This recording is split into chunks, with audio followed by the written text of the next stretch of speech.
my dear students, welcome to this online class of biology. I hope you all are safe at your home with your family. Students, in this lecture we are going to discuss the topic that's name is acquired immunodeficiency syndrome, that is known as AIDS, जिसको AIDS भी कहा जाता है. You all are familiar with the word AIDS. Okay, हम शुरुआत करेंगे इसके name से ही. एक्वायर्ड का मतलब ये वो डिजीज़ है, ये वो डिसऑर्डर है जिसको हम लाइफ टाइम में एक्वायर करते हैं. इम्यूनो डेफिशिएंसी, इम्यून सिस्टम की डेफिशिएंसी यहाँ पे हो जाती है, इम्यून सिस्टम ख़त्म हो जाता है, दैट इज़ वाई इसको इम्यूनो डेफिशिएंसी कहा गया है.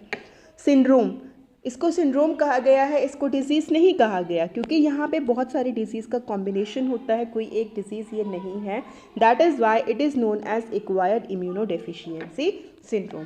जो ये डिज़ीज़ है सबसे पहले इसको यूएसए में ऑब्जर्व किया गया था 1981 के अंदर. ओके और हर साल 25 मिलियन पीपल एड्स की वजह से मर जाते हैं. इंडिया में इसको 1986 में ऑब्जर्व किया गया था. एड्स का जो वायरस है या हम कह सकते हैं कॉजेटिव जो एजेंट है जिसकी वजह से ये कॉज होता है उसको कहा जाता है HIV. और HIV की फुल फॉर्म होती है human immuno deficiency virus. Right, it's full form is human immuno deficiency virus और ये बिलोंग करता है रीट्रोवायरस फैमिली से. इसकी जो फैमिली है दैट इज़ रीट्रोवायरस. ये क्वेश्चन आप लोगों से पूछ लिया जाता है कई बार 1 मार्क में, तो आपको क्लियर होना चाहिए कि इसका ग्रुप कौन सा है, इसकी फैमिली कौन सी है. जो RNA जीनोम होता है ये एक एनवलप के अंदर क्लोज होता है. जो ये RNA जीनोम है जो एड्स कॉज कर रहा है, बेसिकली ये इस तरीके से होता है, ये एनवलप के अंदर क्लोज होता है. तो ट्रांसमिशन जो होता है एड्स का वो कुछ इस तरीके से होता है. सेक्सुअल कांटेक्ट, इन्फेक्टेड पर्सन के साथ अगर सेक्सुअल कांटेक्ट हो तो एड्स हो सकता है. ब्लड ट्रांसफ्यूजन के केस में, ब्लड ट्रांसफ्यूजन यानी कि वो केस जहाँ पे किसी पर्सन को ब्लड की कमी है, उसको ब्लड चढ़ रहा है, वो ब्लड कॉन्टामिनेटेड हो, वो अफेक्टेड हो, वो HIV वाले पर्सन का ब्लड हो. नीडल्स शेयर करने से हम लोगों को इंजेक्शन्स लग रहे हैं, ठीक है, कोई अफेक्टेड पर्सन को कोई इंजेक्शन लगा, वही अगर नॉर्मल को लग जाएगा तो एड्स डेफिनेटली हो सकता है. मदर से अगर कोई मदर अफेक्टेड है तो उसके प्लेसेंटा, उसके बच्चे को हो सकता है. ओके तो बट हमारी सोसाइटी में बहुत सारी एड्स को लेके बहुत सारी गलत धारणाएं हैं कि एक दूसरे के पास में बैठने से एड्स हो सकता है. ओके बट ऐसा बिल्कुल भी नहीं है. जब तक बॉडी फ्लूइड्स कांटेक्ट में नहीं आएंगे तब तक एड्स नहीं हो सकता है. एक दूसरे की चीज़ें शेयर करने से एड्स नहीं हो सकता है. ठीक है, बॉडी फ्लूइड्स यानी कि लाइक अगर किसी की बॉडी में कट लगा हुआ है, वहाँ हमारी बॉडी में भी कट है, तो अगर हमारी बॉडी का फ्लूइड एक्सचेंज हो जाए तो एड्स हो सकता है. बट उसकी चीज़ें यूज़ करने से या उसके पास में बैठने से एड्स बिल्कुल भी नहीं हो सकता है. इसके कुछ रिस्क फैक्टर्स हैं. रिस्क फैक्टर्स यानी कि वो फैक्टर्स जिनकी वजह से एड्स फैलने के चांसेस ज़्यादा होते हैं. Person having multiple sexual partners, अगर कोई पर्सन ड्रग एडिक्टेड, ड्रग्स ज़्यादा लेता है और इंट्रावेनसली वेन में लेता है, ठीक है, तो अगर वो वेन में ब्लड ले रहा है उसका कोई फ्रेंड भी ज़रूर होगा, वो भी वेन में इंजेक्शन ले रहा होगा, नशा ले रहा होगा. ठीक है, हो सकता है ये वाला पर्सन इन्फेक्टेड हो तो यही वाले नीडल अगर ये ले रहा है तो ये भी इन्फेक्टेड हो जाएगा. ओके ब्लड ट्रांसफ्यूजन के केस में, ब्लड ट्रांसफ्यूजन भी बिल्कुल ऐसा ही वाला केस होता है. ठीक है, और मदर से उसके बच्चे को. ओके ये हैं इसके रिस्क फैक्टर्स. अब हम बात करेंगे एड्स के लाइफ साइकिल के बारे में कि एड्स का जो लाइफ साइकिल है वो कैसे है, क्या है. इससे पहले हमको ये पता होना ज़रूरी है कि जो एड्स डिजीज़ है उसका डायग्नोसिस कौन से टेस्ट से होता है, क्योंकि आपसे ये क्वेश्चन एग्जाम्स में पूछ लिया जाता है. तो that particular test is ELISA, enzyme linked immunosorbent assay. और इसका जो इंक्यूबेशन पीरियड है, इंक्यूबेशन पीरियड मतलब कि हो सकता है किसी पर्सन को एड्स आज हुआ और उसके सिम्टम्स जो है 9 साल बाद, 10 साल बाद आए, तो दैट इज़ इंक्यूबेशन पीरियड की डिजीज़ हो गई है और सिम्टम अपीयर होने का जो टाइम पीरियड है, time gap between the infection and appearance of the symptom is known as incubation period. तो 2 महीने बाद, 2 साल बाद, 4 साल बाद, 5 साल बाद भी सिम्टम्स अपीयर हो सकते हैं. ऐसा नहीं है कि साथ साथ में ही सिम्टम्स अपीयर होंगे. Now we are at the life cycle of HIV यानी कि ह्यूमन इम्यूनोडेफिशिएंसी वायरस, जो वो वायरस जो कि रिट्रो वायरस है, जो कि एड्स कॉज कर रहा है, वो किस तरीके से किस तरीके से बॉडी के अंदर एंटर कर रहा है, किस तरीके से अपना वर्क कर रहा है। तो सबसे पहले क्या है, जो ये HIV है, HIV जो है ये मैक्रोफेजेस को हमारी बॉडी के अंदर अटैक करता है, हमारी बॉडी के अंदर मैक्रोफेजेस को अफेक्ट करता है। मैक्रोफेजेस आप सब लोगों को याद होगा, ये WBCs का पार्ट होते हैं। मैक्रोफेजेस वो सेल्स होते हैं जो फेगोसाइट करते हैं, खा जाते हैं फॉरेन सब्सटेंसेस को जो बॉडी के अंदर आते हैं, माइक्रो ऑर्गेनिजम्स को जो बॉडी के अंदर आते हैं। ठीक है, तो जब हमारी इम्यूनिटी ख़त्म हो जाएगी, वो बॉडी का वो पार्ट ख़त्म हो जाएगा, वो सेल ख़त्म हो जाएगी जो डिजीज़ से लड़ रही है, तो प्रॉब्लम तो होगी। ओके, तो जैसे ही HIV ने अटैक किया बॉडी के अंदर, अटैक कर रहा है मैक्रोफेज से। ठीक है, नॉर्मल मैं आपको डायग्रामेटिकली ये चीज़ देखो समझाऊंगी तो आपको ज़्यादा अच्छे से समझ में आएगी। ये रिट्रोवायरस है, रिट्रोवायरस यानी कि HIV है। ठीक है, ये इसके ऊपर प्रोटीन की कवरिंग है। तो HIV ने क्या करा, सेल के ऊपर, ये जो सेल है ये एक ह्यूमन बीइंग की सेल है, उसके ऊपर अटैक किया। ठीक है, जब इसके ऊपर अटैक किया तो RNA अंदर आ गया। ओके, तो अब क्या होगा, अब इसका रिवर्स ट्रांसक्रिप्शन होगा। क्या होगा, रिवर्स ट्रांसक्रिप्शन। आप लोगों को पता है ट्रांसक्रिप्शन वो प्रोसेस होती है जहाँ पे DNA से RNA बनता है, ये वो प्रोसेस होती है जहाँ पे DNA से RNA बनता है। ओके, बट यहाँ पे क्या हो रहा है, रिवर्स ट्रांसक्रिप्शन, मतलब कि RNA से क्या बनेगा, DNA बनेगा। ओके, तो यहाँ पे रिवर्स ट्रांसक्रिप्शन प्रोसेस हो गई। यहाँ पे ये RNA है, तो RNA से अब क्या बनेगा, RNA से अब बनेगा DNA। यहाँ पे आप लोगों को एक ही स्ट्रैंड दिखाई दे रखा है, बट यहाँ पे डबल स्ट्रैंड आएगा, क्योंकि DNA जो होता है वो डबल स्ट्रैंडेड होता है। और यहाँ पे कौन सा एंजाइम रोल प्ले कर रहा है, रोल प्ले कर रहा है यहाँ पे रिवर्स ट्रांसक्रिप्टेज एंजाइम। ये चीज़ आपको याद रखनी है, रिवर्स ट्रांसक्रिप्टेज एंजाइम। अब यहाँ पे जो ये वायरल DNA है, वायरस जो DNA है अब ये वायरल हो गया है, मतलब कि जो ये वाला DNA है ये अफेक्टेड हो गया है, यहाँ पे इन्फेक्शन क्रिएट हो गया है। अब ये जो वायरल DNA है, ठीक है, वायरस का DNA है, अब ये कहाँ पे जाएगा, हमारी जो सेल है, सेल के न्यूक्लियस में आएगा। आप सब लोगों को पता है कि सेल के अंदर क्या होता है, सेल के अंदर होता है न्यूक्लियस, है ना।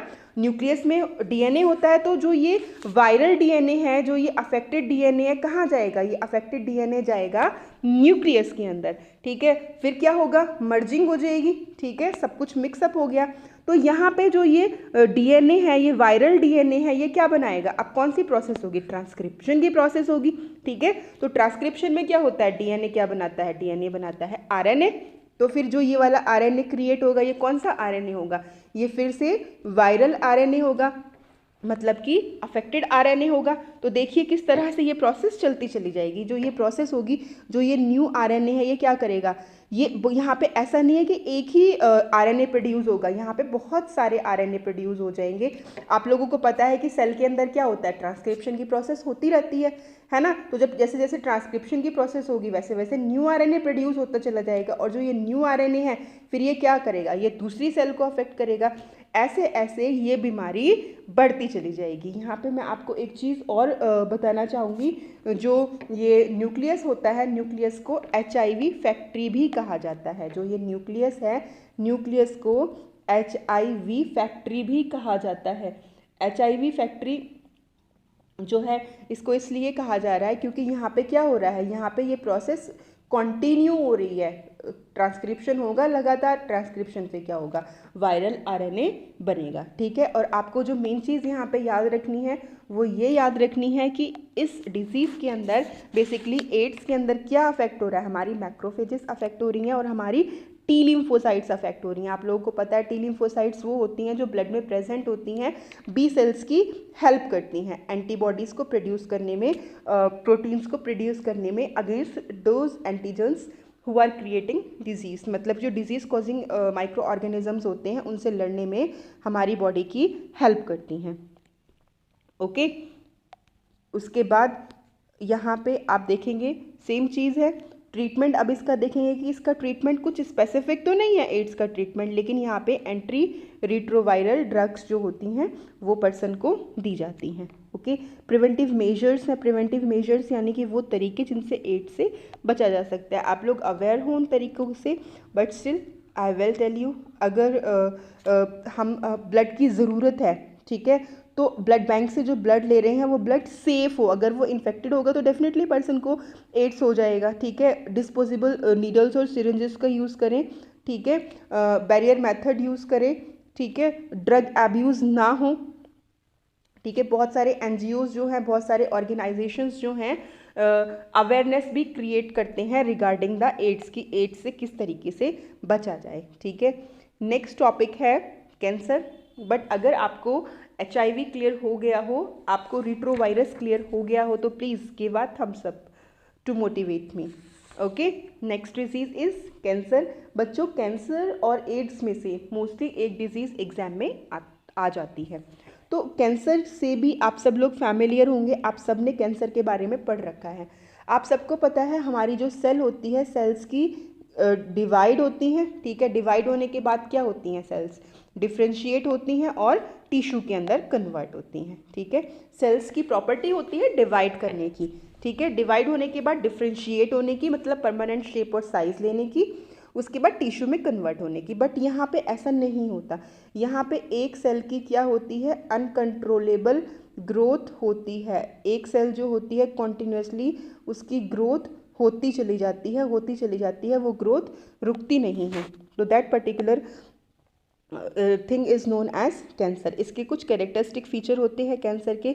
हमको ये चीज़ पता चल गई है कि यहाँ पे क्या हो रहा है, यहाँ पे अनकंट्रोल्ड ग्रोथ हो रही है, ठीक है। यहाँ पे कॉन्टैक्ट इनहिबिशन की जो प्रॉपर्टी होती है वो ख़त्म हो जाती है। बेटा, कॉन्टैक्ट इनहिबिशन जो है ये एक एंटी कैंसर मैकेनिज्म है। यहाँ पे क्या होता है, जब जो नॉर्मल प्रोसेस होती है कॉन्टैक्ट इनहिबिशन की, उसमें क्या होता है, जब एक सेल दूसरी सेल के कॉन्टैक्ट में आती है तो वो उसकी ग्रोथ को रोक देती है, कांटेक्ट में आने से उसकी ग्रोथ को रोक देती है। बट यहाँ पे क्या है, यहाँ पे तो ये प्रॉपर्टी है ही नहीं। तो सेल्स कॉन्टिन्यूसली डिवाइड हो रहे हैं, कॉन्टिन्यूसली डिवाइड हो रहे हैं, होए चले जा रहे हैं, होए चले जा रहे हैं, कॉन्टिन्यूसली डिवाइड। तो यही तो कैंसर है। ओके, नेक्स्ट है कि जो रिपीटेड डिवीजन हो रहा है, कॉन्टिन्यूसली सेल्स जो है डिवाइड हो रही हैं, तो ये क्या बना रही हैं? ये ट्यूमर बना रही हैं। जो सेल्स कॉन्टिन्यूसली डिवाइड हो रही हैं तो ये क्या बना रही हैं? ये ट्यूमर बना रही हैं। ओके, और जो कैंसरस सेल्स होती हैं इनका जो इन्वेजन होता है, इन्वेजन मतलब जो अटैक होता है, जो कैंसरस सेल होती हैं वो एक पार्ट से दूसरे पार्ट पे अटैक करती हैं, एक पार्ट से दूसरे पार्ट को अफेक्ट करती रहती हैं फ्लूइड के थ्रू, बॉडी फ्लूइड यानी कि ब्लड के थ्रू, ठीक है। इस प्रॉपर्टी को बोला जाता है मेटास्टेसिस। आपको क्लियर होना चाहिए कि मेटास्टेसिस क्या होता है। मेटास्टेसिस होता है एक सेल से दूसरी सेल को अफेक्ट होना वाया बॉडी फ्लूइड, इन्वेड हो जाना, अटैक कर देना। ओके, तो यहाँ पे बिनाइन ट्यूमर और मैलिग्नेंट ट्यूमर में डिफरेंस आप लोगों को दिया गया है। Benign tumour non cancerous type का ट्यूमर होता है, बट मैलिग्नेंट जो ट्यूमर होता है ये कैंसरस ट्यूमर होता है। Okay, benign tumour metastasis show नहीं करता, इन्वेजिव नॉन इन्वेजिव होता है। अभी हमने ऊपर मेटास्टेसिस डिस्कस किया था। मेटास्टेसिस मतलब कि एक सेल दूसरी सेल को अफेक्ट करती है वाया बॉडी फ्लूइड, ठीक है। नॉन इन्वेजिव है मतलब कि यहाँ पे क्या है, अटैक नहीं हो रहा है, ठीक है। बट यहाँ पे क्या है, यहाँ पे मेटास्टेसिस है और एक सेल दूसरी सेल को अफेक्ट कर रही है। यहाँ पे टिश्यू का जो ट्यूमर होता है इसका सर्टेन साइज होता है, एक साइज पर्टिकुलर अटेन करने के बाद ग्रोथ रुक जाती है। बट इसमें ऐसा नहीं है, इसमें कॉन्टिन्यूसली ग्रोथ होती रहती है।